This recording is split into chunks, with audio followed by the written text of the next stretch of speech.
এটি একটি Islamic channel. এখানে বিভিন্ন বক্তার ভিডিও এবং ইসলামিক গুরুত্বপূর্ণ তথ্যবহুল ভিডিও তুলে ধরা হয়। আমরা ভালো কাজগুলো সকলের মধ্যে ছড়িয়ে দেব ইনশাআল্লাহ। ভিডিওটি ভালো লাগলে সাবস্ক্রাইব করে পাশে থাকার অনুরোধ। আজকের খুতবায় আমি নিজের উপর কঠিন এক দায়িত্ব অর্পণ করেছি। এমন একটি বিষয় নিয়ে কথা বলতে যাচ্ছি যা পরিষ্কারভাবে কিছু মানুষকে ক্ষুব্ধ করবে। শুরুতে আমি কয়েকটি মন্তব্য করতে চাই যে বিষয়ে আমি সহ সকল মুসলিমের পরিষ্কার ধারণা থাকা জরুরি এবং আমাদের নিজেদেরকে বারবার এই কথাগুলো মনে করিয়ে দেওয়া উচিত। আমরা মুসলিম হওয়ার জন্য দুঃখিত নই। আল্লাহ তার বইতে যা কিছু অবতীর্ণ করেছেন আমরা তার কোনো কিছুর জন্যই ক্ষমা চাইব না, অথবা রাসূল সাল্লাল্লাহু আলাইহি সাল্লামের সুন্নায় যা নির্দেশনা রয়েছে তার জন্য ক্ষমা চাইব না। আমরা কারো কাছে ব্যাখ্যা করার জন্য দায়বদ্ধ নই। আমাদেরকে বিব্রত বা লজ্জিত হতে হবে না। তোমাদের ধর্মগ্রন্থে অমুক অমুক কথা বলা হয়েছে, কিভাবে তুমি এটা বিশ্বাস করতে পারো? তোমাদের নবী অমুক অমুক কথা বলেছেন, কিভাবে তুমি এটা বিশ্বাস করতে পারো? তুমি কিভাবে এর সাথে একমত হতে পারো? কিছু মানুষ আমাদেরকে সর্বদা এমন পজিশনে ফেলতে চাইবে। তখন আমাদের মনে হবে এর একটা জবাব দেওয়া দরকার। কোনো সময় আমরা উত্তর জানি না। মাঝে মাঝে আমরা আমাদের রাসূল সাল্লাল্লাহু আলাইহি সাল্লাম সম্পর্কে বিভিন্ন কথা শুনে থাকবো, বা কোরআন থেকে বিভিন্ন উদ্ধৃতি তুলে এনে কেউ আপনাকে বলবে এই কথাগুলো তো খুবই বর্বর শোনায়, এই কথাগুলো হিংস্র শোনায়, এই কথাগুলো অমানবিক বা অন্যায্য শোনায়। কিভাবে তুমি এর সাথে একমত হতে পারো? তোমরা কি আসলে এমন জিনিস বিশ্বাস করো? তোমরা কি মনে করো এগুলো ঠিক আছে? প্রথমবার এমন কথা শুনলে আপনি হতচকিত হয়ে বলবেন, না, আমরা আসলে এর সাথে একমত নই। আপনি কিছুটা পেছনে সরে আসেন। তখন এটা বললে কোনো সমস্যা নেই যে আমি আসলে এই বিষয়টা ভালোভাবে বুঝি না। কিন্তু এভাবে বলা যাবে না যে কোরআন সুন্নায় যদি অমুক কথা আসলেই থেকে থাকে আমি এর সাথে একমত নই, কারণ আমরা দ্বিমত পোষণ করি না। এই বইয়ের সবকিছু, আল্লাহর অবতীর্ণ সবকিছু, আমরা যে শুধু সবকিছু বিশ্বাস করি তাই নয়। যদিও কেউ কেউ অস্বস্তি অনুভব করে, প্রথমত এরকম অস্বস্তি অনুভব করার কোনো সুযোগ নেই। সুম্মা লা ইয়াজিদু ফি আনফুসিহিম হারাজাম মিম্মা কাদাইত, তাদের অন্তরে যেন কিছুমাত্র কুণ্ঠাবোধ না থাকে তোমার যে কোনো সিদ্ধান্তের ব্যাপারে। ইসলামের অনুসারী হিসেবে আমরা এমনই। এটাই আমাদেরকে মুসলিম বানায়। আমাদের যে শুধু অস্বস্তি থাকে না তাই নয়, বরং আমরা আল্লাহর নিকট আনন্দিত। তিনি যত কিছু অবতীর্ণ করেছেন তার সবকিছুর জন্য। এই বই আমাদের জন্য অস্বস্তির কারণ নয়, এই বই আমাদের জন্য আনন্দের উৎস। ফাবিযালিকা ফালিয়াফরাহু ওয়া খায়রুম মিম্মা ইয়াজমাউন, কোরআনের জন্য তার আনন্দিত হোক। কোরআনের প্রতিটি আয়াত এটা আমার ঈমানের অংশ, আপনার ঈমানের অংশ। কোরআনের প্রতিটি আয়াতের জন্য আমরা দারুণভাবে প্রফুল্ল হওয়া উচিত, যার পরনে আনন্দিত। এই বইয়ে বিশ্বাস স্থাপন করার কারণে আমি গর্বিত। এর প্রতিটি আয়াতের উপর আমার আত্মবিশ্বাস রয়েছে। এটা একটা সমস্যা যখন আমি আর আপনি চিন্তা করতে শুরু করি আল্লাহ কোরআনে কিছু কথা বলেছেন, জানি আমাদের সতর্ক থাকা উচিত। আমি কিভাবে এটা অন্যদের কাছে ব্যাখ্যা করব? ভাই, কোনো অমুসলিম যদি প্রশ্ন করে আমি সমস্যায় পড়ে যাব। আমরা গর্তে লুকিয়ে যাই। বিষয়টা আমার আপনার জন্য খুবই লজ্জার যে আমরা জানি না আল্লাহর বইতে কি বলা আছে। আর যখন আমরা জানি না আল্লাহর বইতে কি বলা আছে, তখন আমরা তার ব্যাখ্যা করার চেষ্টা করি না। সর্বপ্রথম এই বিষয়টি আমি আপনাদের দৃষ্টিগোচর করতে চেয়েছিলাম আজকের আলোচ্য বিষয় ঝাঁপিয়ে পড়ার পূর্বে। দ্বিতীয় যে বিষয়টির প্রতি আমি আপনাদের মনোযোগ আকর্ষণ করতে চাই, এই বইটি শুধু হেদায়েতের বই নয়, এটি স্বাভাবিক মানব প্রকৃতির বই বটে, ফিতরাতের বই। আল্লাহ এই বইটি মানব জাতির উপকারার্থে নাজিল করেছেন, মূলত এমনকি জিনেরাও এই কিতাব থেকে উপকৃত হতে পারে। আর তিনি যেহেতু এই বই অবতীর্ণ করেছেন, তিনি একেবারে ভালো করেই জানেন কার কাছে এই বই পাঠানো হচ্ছে, যাদেরকে তিনি নিজেই সৃষ্টি করেছেন। আলা ইয়ালামু মান খালাক, যিনি সৃষ্টি করেছেন তিনি কি জানেন না? আল্লাহ আমাকে আপনাকে কোনো নির্দেশনা দিবেন না আমরা আসলে কে তা জানার পূর্বে। আর আমরা নিজেদের সম্পর্কে যতটুকু জানি তিনি তার চেয়েও বেশি জানেন। জানেন, কেউ কোনো উপদেশ দিলে আপনি হয়তো বলে ওঠেন উনি যদি আমার অবস্থা ভালোভাবে জানতেন তাহলে হয়তো ভিন্ন রকম উপদেশ দিতেন। কখনো কখনো আপনার খুব ব্যস্ত সময়ে আপনার বস হয়তো কিছু করতে বলে, তখন মনে মনে ভাবেন এই মুহূর্তে আমার হাতে অন্য অনেক কাজ আছে, উনি সেগুলো সম্পর্কে জানেন না। যদি উনি আমার অবস্থা পুরোপুরি জেনে ইনস্ট্রাকশন দিতেন তাহলে হয়তো তার ইচ্ছের পরিবর্তন ঘটতো, তার সাথে আমার আপোষ করার একটা সুযোগ তৈরি হতো। কেউ জানে না আপনি কিসের মধ্য দিয়ে যাচ্ছেন, জীবন কিভাবে কাটছে, পরিস্থিতি কেমন যাচ্ছে, কেমন সামর্থ্য আছে আপনার। আল্লাহর চেয়ে ভালো কেউ জানে না। আর সে আল্লাহই আপনাকে আমাকে কোরআনের এই নির্দেশনাগুলো দান করছেন। সুতরাং তিনি যথাযথভাবেই জানেন তিনি কার সাথে কথা বলছেন এবং কি বলতে হবে। এই নির্দেশনাগুলো সমগ্র মানব জাতির জন্য যথাযথ এবং নিখুঁত। এটা আমার বিশ্বাসের অংশ। আমার এভাবে চিন্তা করা যে আল্লাহ এমন কিছু বলবেন যাতে আমার নিজের কোনো উপকার নেই, এমন চিন্তা আমার বিশ্বাসের বিপরীত। আল্লাহ কখনোই আমাকে আপনাকে কিছু করতে বলবেন না যদি না তাতে আমাদের জন্য উপকার থাকে। এই বইটি আমাদের জন্য আল্লাহর এক বিশাল অনুগ্রহ, আল্লাহর নিকট থেকে আমাদের জন্য রহমা। এজন্যই তিনি বলছেন আর রহমানু আল্লামাল কুরআন, আল্লাহর সকল নামের মধ্যে এই নামটি কোরআন শেখানোর সাথে যুক্ত করা হয়েছে। তিনি বলতে পারতেন আল আজিজ আল্লামাল কোরআন, কর্তৃত্বশালী কোরআন শিখিয়েছেন, যেন আমরা কোরআনকে নিজেদের উপর কর্তৃত্বশালী একটি বই হিসেবে গ্রহণ করি। কিন্তু না, তিনি এমন একজন শিক্ষক হিসেবে নিজের পরিচয় দিয়েছেন যিনি হলেন আর রহমান, অতিশয় বিস্ময়কর ভাবে দয়ালু, স্নেহপরায়ণ, কল্যাণকামী। তিনি কোরআন শিক্ষা দিয়েছেন। অতএব তিনি যখন শেখাচ্ছেন ভালোবাসা থেকে, কল্যাণকামিতা থেকে এবং দয়া থেকে। তাই বাহ্যিক দৃষ্টিকোণ থেকে কোনো বিধানকে বেশ কঠোর মনে হলেও বস্তুত এটাও আমাদের জন্য একটা রহমত। এই ব্যাপারগুলো মনের মাঝে গেঁথে নেওয়ার পর আজকে আপনাদের সাথে আমি যা শেয়ার করতে চাই তা হলো আহকাম তথা আল্লাহর বিধানগুলো, আল্লাহর শাসন পদ্ধতিগুলো, আল্লাহর আদেশ নিষেধগুলো। যখন আমরা এগুলো সম্পর্কে ভালোভাবে না জানি তখন এগুলোকে কঠোর মনে হতে পারে। যখন এই বিধিবিধানগুলো ভালোভাবে জানবেন আর এই নিয়ে তো শেখার চেষ্টা করবেন না যে আপনি এগুলো আরেকজনকে ভালোভাবে বোঝাতে চান, আপনি এগুলো শিখবেন নিজের জন্য, ওইটা ভুল নিয়ত কোনো কিছু শেখার জন্য। তা এই জন্য নয় যে আপনার অমুসলিম কলিগকে ব্যাপারটা ভালো করে বোঝাতে পারেন। প্রথমত তাদের নিকট আমাদের ধর্মের সবকিছুর যৌক্তিক ব্যাখ্যা দাঁড় করাতে আমরা বাধ্য নই। আমরা ব্যাপারগুলো নিজেরা নিজেদের জন্য ভালোভাবে বুঝতে চাই, কারণ আল্লাহর কিতাবকে আরো ভালোভাবে বুঝতে আমি নিজেই নিজের কাছে বাধ্য। যখন এই কাজটি আগে সম্পন্ন করব তখন স্বাভাবিকভাবেই আমাদের অন্তরে এমন একটা বাসনা তৈরি হবে যে আমরা এর কল্যাণ অন্যদের সাথে শেয়ার করতে চাইব। যদি শুধু এই একটি কারণে ইসলাম শিখতে চান, মানুষের কাছে প্রচার প্রসার, এতে সমস্যা আছে। এটা ইসলাম শেখার কারণ হতে পারে না, যেন অমুসলিম বন্ধুদের কাছে আপনার লজ্জায় পড়তে না হয়, এটা কারণ হতে পারে না। এখন আলোচ্য বিষয় আবার ফিরে আসছি। আল্লাহ আজ্জা জাল্লার নাজিলকৃত আহকামগুলো, শাসন পদ্ধতিগুলো, আইনগুলো ও নির্দেশনাগুলো সরাসরি মানব প্রকৃতির কাছে আবেদন জানায়। কারণ আল্লাহ জানেন তিনি কাকে সৃষ্টি করেছেন এবং কার প্রতি নির্দেশনাগুলো জারি করছেন। তাই আমরা যখন আল্লাহর বিধানগুলো বুঝতে পারি, আল কোরআনের অভিমতে সেগুলো তখন আমাদের প্রকৃতির সাথে মিলে যায়। আপনার ভেতরে কিছু একটা আছে, একটা চেতনা আপনার ভিতরে আল্লাহ সৃষ্টি করেছেন। আপনার ভিতরে যে ফিতরাত আল্লাহ রেখে দিয়েছেন, যখন আল্লাহর বিধানগুলো বুঝতে পারেন অস্বস্তি লাগার কথা ভুলে যান। আপনি তখন বলে উঠবেন, এটা তো পুরোপুরি যৌক্তিক, ব্যাপারটি কি অসাধারণ প্রজ্ঞাময়, কি অসাধারণ সুন্দর। কিন্তু আমরা যদি এইরকম উপসংহারে পৌঁছাতে সক্ষম না হই, সম্ভবত এখন আমরা যথেষ্ট চিন্তা ভাবনা করিনি আল্লাহর আহকামগুলো নিয়ে, বিধিবিধানগুলো নিয়ে, শাসন পদ্ধতিগুলো নিয়ে। অন্যদিকে সম্ভবত আমাদের অন্তরে ময়লা জমা হয়ে গেছে। আল্লাহ আজ্জা জাল্লা আমাদেরকে উভয়টি দান করুন, আল্লাহর বইয়ের ভালো বুঝ এবং পরিশুদ্ধ অন্তর। তো আল কোরআনের রাজনৈতিকভাবে সবচেয়ে অশুদ্ধ আলোচনার একটি হলো নারী পুরুষের ব্যভিচারের শাস্তি। সেই শাস্তিটা হলো তাদেরকে বেত্রাঘাত করো, ফাজরিদু কুল্লা ওয়াহিদিম মিনহুমা মিআতা জালদাহ, তাদেরকে কষাঘাত করো বা চাবুক দিয়ে পেটাও 100 বার। তো খ্রিস্টানরা যখন ব্যঙ্গ করে বলে ব্যভিচারী এবং ব্যভিচারিণীকে কোরআন 100 বার চাবুক দিয়ে পেটাতে বলেছে, কিরকম এক বর্বর আইন এটা, তখন আমরা ভেবাচাকা খেয়ে যাই। না না, এখন আসলে আধুনিক যুগ, সমাজের এই অবস্থা এখন ভিন্ন, এতে সমস্যা নেই, যুগ পাল্টে গেছে। কি? একটু থামুন, আল্লাহর এই বই কালজয়ী। আল্লাহ কি বলেছেন তা আগে ভালো করে বুঝুন, অন্যের কাছে এটা ব্যাখ্যা করার পূর্বে। ইবনে আশুর রাহিমাহুল্লাহ আজ-জানিয়া জানিয়াত শব্দদ্বয়ের উপর মন্তব্য করতে গিয়ে বলেন, যেটা আয়াতের শুরুতে এসেছে, যেহেতু এটা ইসেম বা নাউন হিসাবে ব্যবহৃত হয়েছে, এটা ইঙ্গিত করে যে এই বিধান ওই সমস্ত মানুষদের জন্য যারা সব সময় বারবার ব্যভিচার করতে থাকে। এখানে পতিতাদের সম্পর্কে বলা হয়েছে, যারা অবৈধ দেহ ব্যবসার সাথে জড়িত, এখানে তাদের সম্পর্কে বলা হয়েছে। সবার আগেকার যুগে আলেমরা এটা নিয়ে বিশদ আলোচনা করেছেন, এটা তো আর এখন অবতীর্ণ হয়নি। প্রাচীনকালে বড় বড় আলেমরা এই আয়াতের প্রসঙ্গ নিয়ে বিস্তারিত আলোচনা করেছেন, এখানে কাদের সম্পর্কে বলা হচ্ছে। আর এটা মদিনার অন্যতম একটা বড় সমস্যা ছিল রাসূলের আগমনের পূর্বে সাল্লাল্লাহু আলাইহি ওয়াসাল্লাম। এখন রাসূল সাল্লাল্লাহু আলাইহি ওয়াসাল্লাম মদিনাতে এসেছেন, তবুও সমস্যাটি চলতে থাকলো। তাই কোরআনকে এই শহরে আগে থেকে চলে আসা একটি সমস্যা নিয়ে মন্তব্য করতে হয়।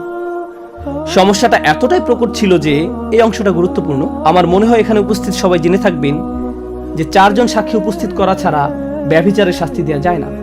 আপনারা সবাই এটা শুনে থাকবেন হয়তো, 4 জন সাক্ষী থাকতেই হবে। এখন মাথায় সামান্যতম বুদ্ধি আছে এমন যে কোনো মানুষ এটা বুঝবে যে 4 জন ব্যক্তি সামনে রেখে কেউ কখনো এমন কাজ করে না। 4 জন সাক্ষীর সামনে কেউ এই কাজ কখনো করবে না। 4 জন সাক্ষী থাকার একমাত্র সম্ভাব্য ক্ষেত্র হলো আপনি যদি রাস্তাঘাটে জনসম্মুখে এই অপকর্ম করেন। আধুনিক আইনের ভাষায় যাকে বলে জনসম্মুখে অশ্লীল কার্যকলাপ। অনেক দেশে এই ধরনের আইন রয়েছে, জনসম্মুখে অশ্লীল কার্যকলাপ প্রতিরোধী আইন রয়েছে। প্রকৃতপক্ষে এ ধরনের কিছু যদি এখনকার রাস্তায় ঘটে, টেক্সাসের আইন রয়েছে এদেরকে গ্রেফতার করার এবং শাস্তি দেওয়ার। এখানে অপকর্ম যদি বিমানে ঘটে, তখন আইন রয়েছে কয়েক বছর জেলে কাটাতে হবে। অতএব এটা ইসলাম কর্তৃক নতুন কিছু প্রবর্তন নয়। এমন নয় যে ইসলাম এটা নতুনভাবে এনেছে, আগে কেউ কখনো এমন আইনের কথা শোনেনি। বস্তুত এই পৃথিবীর সকল সভ্য জাতির জনসম্মুখে অশ্লীল কার্যকলাপ প্রতিরোধী আইন রয়েছে, তাদের আছে, আর তাই কোরআনেরও আছে। কারণ কোরআন একটি নতুন সভ্যতার উন্মেষ ঘটাতে যাচ্ছে, ইমানদারদের নিয়ে একটি নবসভ্যতার জাগরণ ঘটাতে যাচ্ছে। আর জনসম্মুখে অশ্লীল কার্যকলাপ ছোট কোনো অপরাধ নয়। কারণ এমন অপকর্ম যদি সবার সামনে রাস্তাঘাটে ঘটতে থাকে, যেখানে 4 জন ব্যক্তি পাশ দিয়ে হেঁটে যাওয়ার সময় অনায়াসে দেখতে পায়, তখন বাচ্চারা পাশ দিয়ে হেঁটে যেতে পারে, নির্দোষ শিশু কিশোররা হেঁটে যেতে পারে, যারা জীবনে কখনো এমন চিত্রের মুখোমুখি হয়নি। আর এটা মানসিকভাবে তাদের চরম ক্ষতি সাধন করতে পারে। এমন একটি ভিত্তি নষ্ট করে দিবে পারিবারিক জীবন ব্যবস্থার, যেটা একেবারে মূলে অবস্থান। এটা মানুষের মাথা নষ্ট করে দিবে। এমন কিছু যা গোপন থাকার কথা, আপনি যদি তাকে সর্বসাধারণের সামনে উন্মুক্ত করে দেন, তখন এটা মানুষকে নষ্ট করে ফেলে, তাদের চিন্তা ভাবনা দূষিত করে দেয়। চলুন কিছুটা পেছনে সরে এসে একটা বিষয় বোঝার চেষ্টা করি। আমরা এমন এক কঠিন সময় বাস করছি, জেনার জন্য 4 জন সাক্ষীর কথা ভুলে যান। আপনি এখন 4 মিলিয়ন সাক্ষীও জোগাড় করতে পারবেন। কারণ পর্নোগ্রাফি ইন্ডাস্ট্রি, নোংরামের ইন্ডাস্ট্রি ব্যভিচার বিক্রি করে, বিলিয়ন বিলিয়ন ডলারের ব্যবসা করে। ইন্টারনেট মার্কেটিয়াররা বাঁশের লাঠি থেকে শুরু করে তোয়ালে পর্যন্ত যে কোনো কিছু বিক্রি করতে পারে। জানেন সবচেয়ে সফল ইন্টারনেট প্রোডাক্ট কি? পর্নোগ্রাফি ইন্ডাস্ট্রির প্রোডাক্ট। ইন্টারনেট মার্কেটিং এ তারাই লিডার। যদি ইন্টারনেট মার্কেটিং এর কোনো সেমিনারে যোগ দেন, দেখবেন ইন্ডাস্ট্রিতে সবচেয়ে সফল ব্যক্তি, নিজের বিনিয়োগ থেকে যে সবচেয়ে বেশি উপার্জন করে, সে হলো ওই ব্যক্তি যে অনলাইনে জেনা ব্যভিচার বিক্রি করে। ওরাই একেবারে সবার আগে থাকে। তো ব্যাপারটা এখন সম্পূর্ণরূপে মানুষের চোখের সামনে। আর ব্যাপারটা যখন এতটাই জনসম্মুখে বর্তমান, কল্পনা করতে পারেন কি পরিমাণ ক্ষতি সাধন করে মানুষের মন মানসিকতায় যারা এগুলো দেখে। কি পরিমাণ ক্ষতি এটা ইতিমধ্যে করে ফেলেছে। কত লক্ষ কোটি শিশুরা মানসিকভাবে ক্ষতিগ্রস্ত হয়েছে, কত কিশোর কিশোরীর মন মানসিকতা নষ্ট করে দিয়েছে এই অসভ্যতা, কত শত বিবাহ ধ্বংস হয়ে যাচ্ছে এই নোংরা চিত্রগুলো জনসম্মুখে ভেসে বেড়ানোর কারণে। এই অসভ্য চিত্রগুলো চোখের সামনে না এসে পড়াটা এখন কতটা প্রায় অসম্ভব হয়ে দাঁড়িয়েছে, যত চেষ্টাই আপনি করেন না কেন। কারণ অগণিত অর্থ ব্যয় করা হচ্ছে এটা নিশ্চিত করার জন্য যে আপনি যেন এরকম কিছু একটা দেখতে বাধ্য হন। তাই কোরআন এসে বলেছে এটা খুবই সংকটজনক এক সমস্যা, যার রয়েছে খুবই ক্ষতিকর এবং ধ্বংসাত্মক প্রভাব। মানুষের বুদ্ধিতে জট পেকে যাবে, এগুলো তাদের চিন্তা ভাবনাগুলো গুলিয়ে ফেলবে, মাথা নষ্ট করে দিবে। তাদের দ্বারা এমন সব অপরাধ সংঘটিত হবে যা এমনকি বুঝেও আসবে না। মার্কিন যুক্তরাষ্ট্রে কি পরিমাণ জঘন্য অপরাধ সংঘটিত হয় শিশুদের বিরুদ্ধে, কি পরিমাণ যৌন নির্যাতনমূলক অপরাধ সংঘটিত হয়, প্রতি মিনিট পর পর পুলিশের কাছে কি পরিমাণ রিপোর্ট আসে। এমন ধরনের অপরাধ ঘটতে থাকে যখন আপনি বারবার এসব জঘন্য চিত্রের মুখোমুখি হন। এরপর এটা সমাজের স্বাভাবিক চিত্র হয়ে দাঁড়ায়। তাই কোরআন এগিয়ে এসে বলে, না, কেউ যদি জনসম্মুখে এমন নির্লজ্জ অপরাধ করে বসে, তখন তোমাদেরকে অবশ্যই তাকে শাস্তি দিতে হবে। চলুন এখন শাস্তি নিয়ে কথা বলি। তাদেরকে হত্যা করতে বলা হয়নি, তাদেরকে চাবুক পেটা করতে বলা হয়েছে 100 বার। আর যখন 100 বার চাবুক পেটা করা হয়, আল্লাহ আজ্জা জাল্লাহ শুধু বলেননি চাবুক পেটা করো, এতেই সমস্যা শেষ। ইসলামী আইনবিদেরা, এই দিনের বড় বড় আলেমেরা, সাহাবারা সুদীর্ঘ আলাপ আলোচনা করতেন কিভাবে এই মানুষগুলোর সমস্যার সমাধান করা যায়। প্রসঙ্গত এই ধরনের মানুষদের শাস্তির কথা আল্লাহ শুধু কোরআনের এই এক জায়গায় বলেননি, সূরাতুন নূরের আগে আরো আয়াত এসেছে। সূরাতুন নূরের বেশ পূর্বে সূরাতুন নিসায় এসেছে, আল্লাযানি ইয়াতিয়ানিহা মিনকুম ফাআযুহুমা, আর তোমাদের মধ্যে থেকে যে 2 জন অপকর্ম করবে। কোন লোক ইসলাম গ্রহণ করলো সে সময়ের মদিনাতে, সে ইসলাম গ্রহণ করলো, বা কোনো মেয়ে ইসলাম গ্রহণ করলো, কিন্তু ইসলাম গ্রহণ করার পূর্বে তারা বয়ফ্রেন্ড গার্লফ্রেন্ড ছিল, তারা বিবাহ বন্ধনে আবদ্ধ ছিল না। বিয়ে ছাড়া যে এমন সম্পর্ক স্থাপন করা যাবে না তা তারা জানতো না, কারণ তারা মুসলিম ছিল না। এখন হঠাৎ করে তারা ইসলাম গ্রহণ করে ফেললো। শাহাদা গ্রহণ করার পর 1 রাতের মধ্যেই তারা বিশাল ধার্মিক হয়ে গেছেন। ব্যাপারটা এমন নয়, তারাও মানুষ ছিলেন, তারা ধীরে ধীরে ধার্মিক হয়ে উঠছেন। যেমন আল্লাহ নিজেই বলছেন, লা তারকাবুন্না তাবাকান আন তাবাক, তোমরা অল্প অল্প করে নিজেদের উন্নত করে তুলবে। তাই আল্লাহ এমন ধরনের দৃশ্যপটের কথা আলোচনা করেছেন। রাসূলের মাদানী জিন্দেগির একেবারে শুরুর দিকে এমনকি কোনো মুসলিমও হয়তো এই ধরনের কোনো ভুল কাজ করে ফেলতে পারে।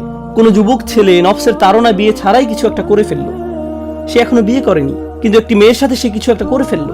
এখন এদেরকে নিয়ে কি করবেন? কোরআনের আয়াত অবতীর্ণ হলো, যা এই আয়াতগুলো দ্বারা মানসুখ হয়ে গেছে অনেক আলেমের অভিমতে।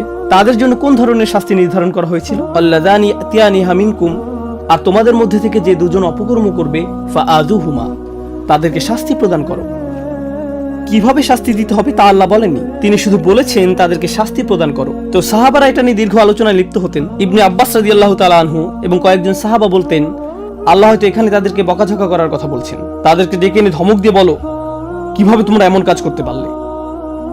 অন্য কেউ বলতেন, আমাদের উচিত একটি লাঠি দিয়ে তাদের পায়ের নিম্নাংশে পেটানো 10 বারের মতো, তখন এটাই হবে তাদেরকে কষ্ট দেওয়া।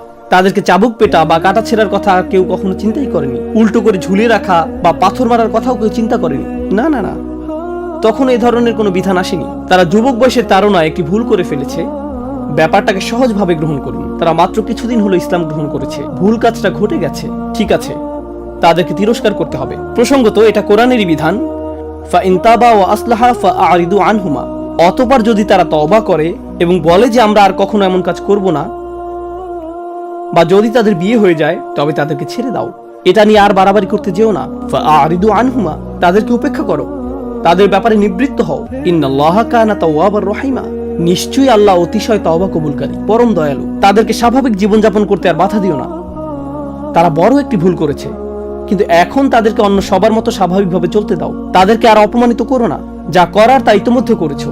পরবর্তীতে যখন শাস্তির আয়াত অবতীর্ণ হয়, এমনকি তখনও 4 জন সাক্ষীর প্রয়োজন ছিল, তো পরবর্তীতে আরো কঠোর বিধান অবতীর্ণ হয়। যদি এর পরেও কিছু ঘটে, চাবুক পেটা করতে হবে, কষাঘাত করতে হবে। কিভাবে তা করা হবে? হয়তো ভাবছেন চামড়ার তৈরি বিশাল এক চাবুক নিয়ে খটাস খটাস আঘাত করা হবে, ফলে মানুষটার পিঠ থেকে চামড়া ছিঁড়ে রক্ত বের হবে। এরকম কষাঘাত চলবে 100 বার। 10 বারের মাথায় হয়তো লোকটা মরেই যাবে। না না না, একটু থামুন। ইসলামী আইনবিদগণ এটা নিয়ে ব্যাপক আলোচনা করেছেন। তারা বলেছেন অতি গরম কোনো দিনে চাবুক মারা যাবে না, বা অতি শীতের দিনেও নয়, কারণ চামড়া তখন বেশি স্পর্শকাতর থাকে। রোদের মধ্যে দাঁড় করিয়েও নয়, কারণ আল্লাহ তাদেরকে এমন শাস্তি দেওয়ার ইচ্ছা করেননি।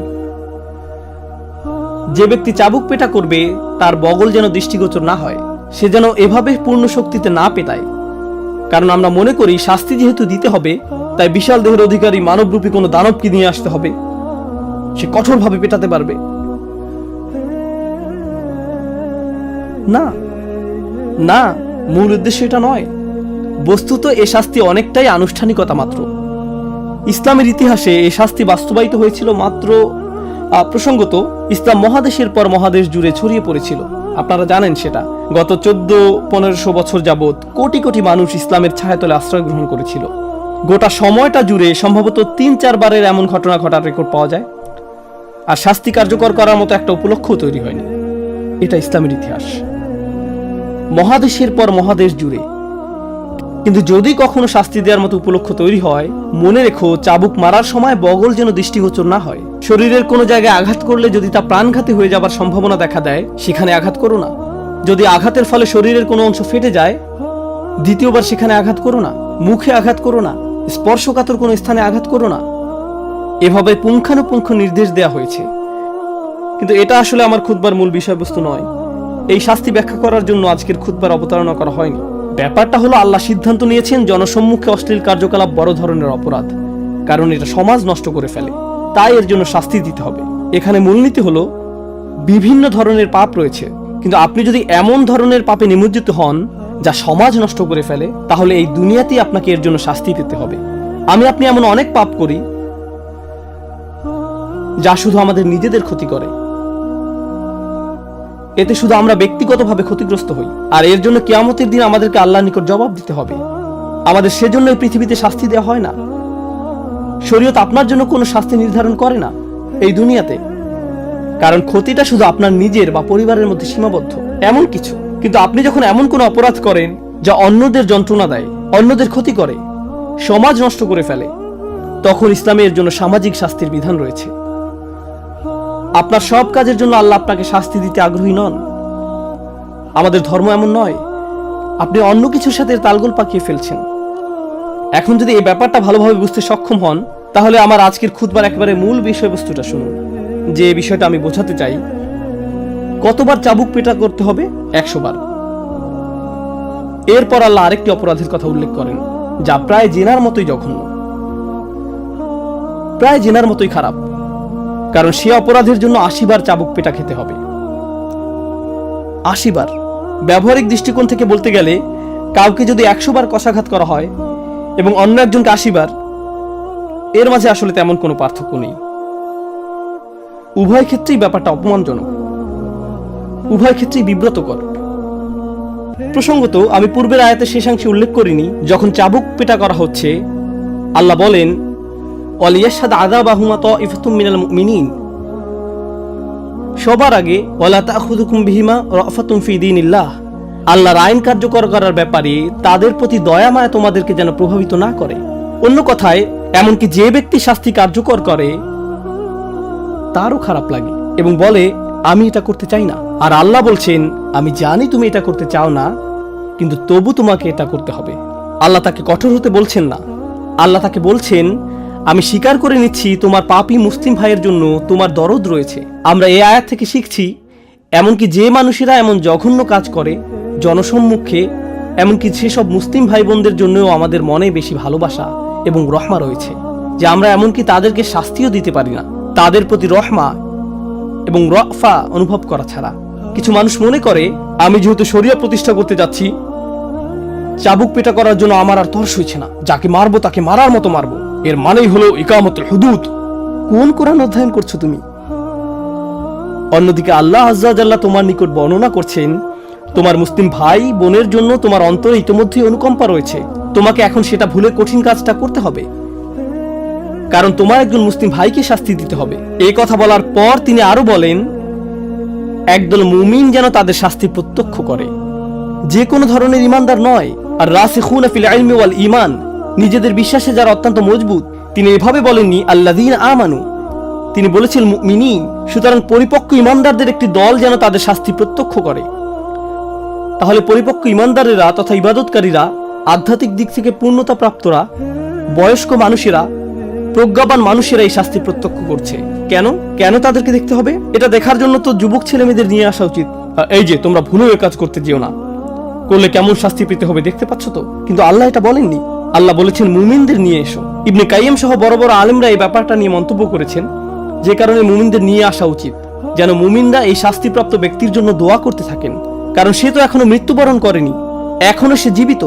আল্লাহ যদি তার জন্য জাহান্নাম নির্ধারণ করে ফেলতেন তাহলে তাকে আর নিঃশ্বাস নিতে দিতেন না। যতক্ষণ পর্যন্ত তার নিঃশ্বাস চালু আছে তার জন্য তওবার দরজা খোলা আছে। তার পাপের প্রায়শ্চিত্ত তো সে দুনিয়াতেই করে ফেলছে, এখন মানুষের দোয়া তার কাজে আসতে পারে। ইয়া আল্লাহ, তাকে ধৈর্য দান করুন, তাকে তাওবা দান করুন, তার তাওবা কবুল করে নিন, সে যেন সামনের দিনগুলোতে ভালোভাবে পার করতে পারে। আখিরাতে তাকে উত্তম পরিণতি দান করুন। যারা এই শাস্তি প্রত্যক্ষ করবে তারা ঠিক এভাবে দোয়া করবে। বিদ্রুপ করা দর্শনার্থীদের কাজ নয়, তাদের কাজ এটা নয়। কোরআনের শিক্ষা এমনই। তো এটা গেল 100টি বেত্রাঘাতের বিবরণ। কিন্তু কোন অপরাধের জন্য 80টি বেত্রাঘাত? আমার শরীরে কম্পন এসে গিয়েছিল যখন এটা পড়ছিলাম। আল্লাহর কসম, আমি কেঁপে উঠেছিলাম। ওয়াল্লাযীনা ইয়ারমুনাল মুহসানাত, যারা, আমি প্রথমে একটু খারাপভাবে অনুবাদ করছি, যারা ভদ্র মেয়েদের বিরুদ্ধে অপবাদ দেয়, যারা ভালো মেয়েদের প্রতি মিথ্যা অপবাদ আরোপ করে। এটা সর্বোত্তম অনুবাদ নয়, কিন্তু আপনারা কিছুটা ধারণা পাবেন যে আয়াতটি কি নিয়ে কথা বলছে। আচ্ছা, আল্লাহ কোন ধরনের ভাষা ব্যবহার করছেন তা বলছি। আল্লাহ বলেছেন যারা কিছু নিক্ষেপ করে, ইয়ারমুনা, যারা কিছু নিক্ষেপ করে এমন নারীদের বিরুদ্ধে যারা পরিবারের নিরাপত্তা বেষ্টনীতে রক্ষিত। মুহসানাত মানে ক্যাম্পের ভেতরের নারীরা, দুর্গের ভেতরের নারীরা। আল্লাহ পরিবারকে এক ধরনের প্রতিরক্ষা হিসেবে বর্ণনা করেছেন। তাই তারা মা হোক, মেয়ে হোক, কিংবা বোন হোক, স্ত্রী হোক, তারা সবাই মুহসানাত, সবাই সুরক্ষিত। এই সমস্ত নারীরা যারা একটি পরিবারের অংশ, কেউ যদি এদের প্রতি কিছু নিক্ষেপ করে। এখন এর মানে কি? কোরআন হলো আবলাগুল কালাম। আমি আমার খুতবার আরবি অংশে যেমন বলেছিলাম, সবচেয়ে নিখুঁত বক্তব্য। আল্লাহ বলতে পারতেন আল্লাযীনা ইয়াত্তাহিমুনাল মুহসানাত বিজ্জিনা, যারা নারীদের বিরুদ্ধে ব্যভিচারের অভিযোগ আরোপ করে। আওদাহ, এটা আরো বেশি স্পষ্ট, কিন্তু তিনি এটা বলেননি। আল্লাহ আজ্জা ওয়া জাল্লা তার বক্তব্যে খুবই সুনির্দিষ্ট। মানুষ তো আর একজন নারীর কাছে গিয়ে বলবে না যে সে ব্যভিচার করেছে। তারা এভাবে কানা ঘোষা করবে, ওই যে ওই মেয়েটা, আমার মনে হয় সেদিন আমি তাকে অমুক ছেলের সাথে দেখেছি। আমি জানি না তারা কি নিয়ে কথা বলেছিল, শুধু এতটুকুই। শুধু এতটুকু বললেই আপনি অপরাধী। জানেন মানুষ কি করে সবচেয়ে জঘন্য কিছু বলার আগে? আমি বলছি না যে সে, কিন্তু যখনই আপনি বলেন আমি বলছি না যে, তার মানে আপনি সবচেয়ে জঘন্য কিছু বলতে যাচ্ছেন। যদি কিছু না বলতেন কতই না ভালো হতো, কিন্তু আপনি বলছেন। আর মানুষ যখন এমনটা করে, বাজে মন্তব্য ছুড়ে দেয়, ওই যে ওই দুইটা, আমি জানি না ওদের ভিতরে কি হচ্ছে, ডাল মে কুছ কালা হ্যায়, কুছ চক্কর চল রাহা হ্যায়, কিছু একটা হচ্ছে। আমার মনে হয় আমি কিছু টেক্সট মেসেজ দেখেছি, আমি তাকে ফোনে কথা বলার সময় হাসতে দেখেছি। এই হাসার মানে কি? তারা এত কাছাকাছি দাঁড়িয়ে আছে কেন? অমুকটা কেন হচ্ছে, তমুকটা কেন হচ্ছে? শুধু এই মন্তব্যগুলো, এগুলোই যথেষ্ট ইয়ার মুন আল মুহসানাতের ভেতরে পড়ে যাওয়ার জন্য। কারণ আল্লাহ ভাষাটা খোলা রেখেছেন। আপনি হয়তো একেবারে স্পষ্টভাবে তাদের প্রতি অভিযোগ আরোপ করেননি, আপনি জাস্ট ওই দিকে কিছু কথা ছুড়ে দিয়েছেন, আর বাকিটা শয়তান এবং আপনার কল্পনার কাজ। কারণ আপনি যখন বলেন আমি কিছু বলছি না, কিন্তু ওই দুইটা, আমি জানি না, এরপর পরের জন বলবে আমি জানি না আপনি শুনছেন কিনা, কিন্তু জানেন আমি কি শুনছি? ওই দুইজন, আমার মনে হয় তারা দুইজন। এরপর ব্যাপারটা খারাপ থেকে আরো খারাপ হতে থাকে। সবাই বলছে কাউকে কিছু বলতে যেও না, কিন্তু সবাই এটা নিয়ে কথা বলছে, আর সবাই সবাইকে বলছে আর কাউকে বলবেন না। সবাই বলছে কাউকে কিছু বলতে যেও না। এরপর কি ঘটে? একটি সমগ্র পরিবারের মান মর্যাদা ধূলিসাৎ হয়ে যায়, একজন নারীর মর্যাদা ধ্বংস হয়ে যায়, যার বিরুদ্ধে আপনার কাছে কোনো প্রমাণ নেই, কিন্তু আমি তাদেরকে মার্কেটে দেখেছি। রিয়েলি? সুম্মা লাম ইয়াতি আরবাআতি শুহাদা। যদি আপনি কারো বিরুদ্ধে এমন অভিযোগ আরোপ করেন কিন্তু 4 জন সাক্ষী জোগাড় করতে পারেননি, অতঃপর তারা 4 জন সাক্ষী নিয়ে আসেনি। ইসলামী আইনবিদেরা আরো বর্ণনা করেছেন, সিনেমা হলে তাদের 2 জনকে একসাথে দেখার 4 জন সাক্ষী আনলে হবে না, বা শপিং মলে একসাথে ঘুরতে দেখলেও হবে না, অথবা একই দিকে যেতে দেখলেও হবে না। না না না না না, যদি 4 জন সাক্ষী তাদের চূড়ান্ত পাপ করতে না দেখে, তাদের নিজেদের চোখ দিয়ে যদি এটা তারা না দেখে থাকে, তাহলে এই অভিযোগকারীদেরকেই 80 বার চাবুক পেটা করো। মানুষের মর্যাদা নিয়ে কোনো ধরনের চিন্তাভাবনা ছাড়াই বাজে মন্তব্য করার পরিণতি কি ভয়ঙ্কর তা বোঝার চেষ্টা করুন। বিশেষ করে একজন মুসলিম নারীর মর্যাদা, এর গম্ভীরতা বোঝার চেষ্টা করুন। জনসম্মুখে জিনাকারীদের শাস্তির পাশেই আল্লাহ এদের শাস্তির কথা উল্লেখ করেছেন। আমি এই কথাটির মাধ্যমে সমাপ্তি টানছি। আমি চাই আপনারা এটি নিয়ে চিন্তা ভাবনা করুন। আল্লাহ যখন জনসম্মুখে জিনাকারীদের বা ব্যভিচারীদের কথা বর্ণনা করছেন, এর শেষে কি আল্লাহ তাদের জন্য ক্ষমার দরজা খুলে দিচ্ছেন না? আল্লাহ তাদের সম্পর্কে বলছেন যে তাদের শাস্তি দিতে হবে, কিন্তু মুমিনরা ইতিমধ্যে তাদের জন্য অন্তরে দয়া অনুভব করে। মুমিনদের একটি দল যেন এটা পর্যবেক্ষণ করে এবং তাদের জন্য দোয়া করতে পারে, এটা এখানে ইঙ্গিত। কিন্তু যখন অভিযোগকারীদের কথা আসলো, যারা অন্যদের প্রতি অভিযোগ ছুড়ে দেয়, যারা অপবাদজনক মানহানিকর মন্তব্য ছুড়ে দেয়, বা বলে যে না আমরা তো আর অভিযোগ করছি না, তারা এমন কিছু বলে না, শুধু জিজ্ঞেস করে। আর এটা একটা ভালো কৌশল। আমি তো আর কিছু বলছি না, আমি শুধু জানতে চাইছি তোমার কি মনে হয় এই 2 জনের মধ্যে কিছু একটা ঘটে চলছে? শুধু এইটুকুই। প্রশ্ন করাটাও ছুড়ে দেওয়ার পর্যায়ে পড়ে যায় যখন শুধু এতটুকুন করেন। আল্লাহ এই মানুষদের সম্পর্কে কি বলেছেন? শুধু চাবুক পেটা নয়, তিনি আরো বলেন ওয়ালা তাকবালু লাহুম শাহাদাতান আবাদা, তোমরা আর কখনোই তাদের সাক্ষ্য গ্রহণ করো না। এই মানুষগুলোর কোনো সাক্ষ্য আর কোনোদিন গ্রহণ করে নিও না। ইয়া আল্লাহ, এটা তো আরো ভয়ঙ্কর শোনা যাচ্ছে।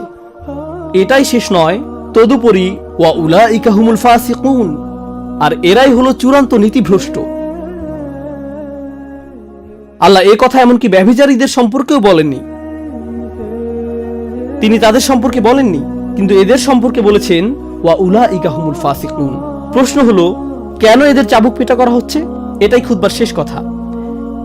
কেন এদের চাবুক পেটা করা হচ্ছে? কারণ আপনি যখন এরকম মন্তব্য ছুড়ে দেন, আপনিও সমাজ নষ্ট করছেন। মনে আছে আমি যে বলেছিলাম আল্লাহ এই দুনিয়াতে শুধু এমন অপরাধের শাস্তি প্রদান করেন যা সমাজ নষ্ট করে ফেলে, যা অন্যদের ক্ষতি সাধন করে। আপনি যখন একজন মুসলিমের সম্মান নষ্ট করেন, মুসলিম পুরুষের বা মুসলিম নারীর, আপনি যখন তাদের মর্যাদা হানি করেন, এটা এই পৃথিবীতেই একটা শাস্তিযোগ্য অপরাধ, শুধু আখিরাতে নয়। খুবই সিরিয়াস একটা ব্যাপার। ইজ্জত, ইকরাম, আভিজাত্য, একজন মুসলিমের মান সম্মান আল্লাহর নিকট খুবই বড় একটা বিষয়।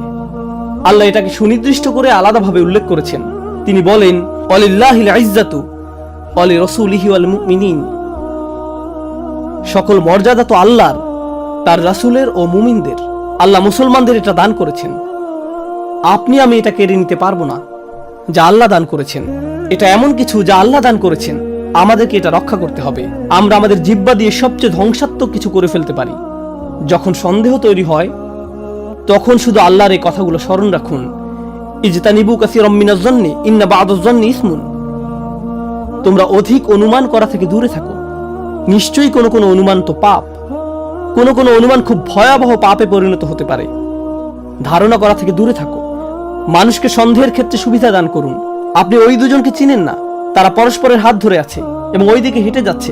ওহ, নিশ্চয়ই তারা বিবাহিত, অথবা হয়তো তারা ভাই বোন। না না, আমার তো মনে হয় না। থামুন, বাদ দিন, অন্যদিকে চলে যান, ইস্তিগফার করুন। এখানে আপনার মাথা ঘামানোর দরকার নেই। একজন ব্যক্তির উপর ইসলামের সৌন্দর্যের একটি দিক হলো তার সাথে সম্পর্কিত নয় এমন কাজ সে বর্জন করে চলে। এখানে আপনার হস্তক্ষেপ করার দরকার নেই, এটা নিয়ে কথা বলবেন না। আমরা দোয়া করছি আল্লাহ আজ্জা ওয়া জাল্লা যেন আমাদের জিহ্বা রক্ষা করেন, অন্তর রক্ষা করেন, পরস্পরের ক্ষতি করা থেকে যেন আমাদের রক্ষা করেন। আল্লাহ আজ্জা ওয়া জাল্লা আমাদেরকে তাদের অন্তর্ভুক্ত করুন যারা অন্যদের মান সম্মান নিয়ে কথা বলার সময় সাবধান থাকে। আল্লাহ আজ্জা ওয়া জাল্লা আমাদেরকে তাদের অন্তর্ভুক্ত হওয়া থেকে রক্ষা করুন যারা শুধু অজুহাত দিয়ে বেড়ায় এবং অজুহাতের পেছনে লুকায়। আল্লাহ আজ্জা ওয়া জাল্লা আমাদেরকে নিজেদের ভুলগুলো ভুল হিসেবেই দেখার সামর্থ্য দান করুন এবং তার কাছে ক্ষমা চাওয়ার সামর্থ্য দান করুন, এবং অন্যদের কাছেও যাদের সম্পর্কে আমরা মন্দ কথা বলে ফেলেছি। আল্লাহ আজ্জা ওয়া জাল্লা সকল মুসলিমদের ইজ্জত রক্ষা করুন, বিশেষ করে এই উম্মার মেয়েদের। আল্লাহ আজ্জা ওয়া জাল্লা আমাদের মায়েদের ইজ্জত রক্ষা করুন, আমাদের স্ত্রীদের, আমাদের কন্যাদের এবং আমাদের বোনদের। আল্লাহ আজ্জা ওয়া জাল্লা আমাদের সমগ্র পরিবারের মর্যাদা রক্ষা করুন, এবং আল্লাহ আজ্জা ওয়া জাল্লা আমাদেরকে এমন একটি প্রজন্ম গড়ে তুলতে সাহায্য করুন যারা আমাদের চেয়েও আল্লাহর অধিক নিকটবর্তী হবে। বারাকাল্লাহু লি ওয়া লাকুম ফিল কুরআনিল হাকিম ওয়া নাফা'নি ওয়া ইয়্যাকুম বিল আয়াতি ওয়া যিকরিল হাকিম।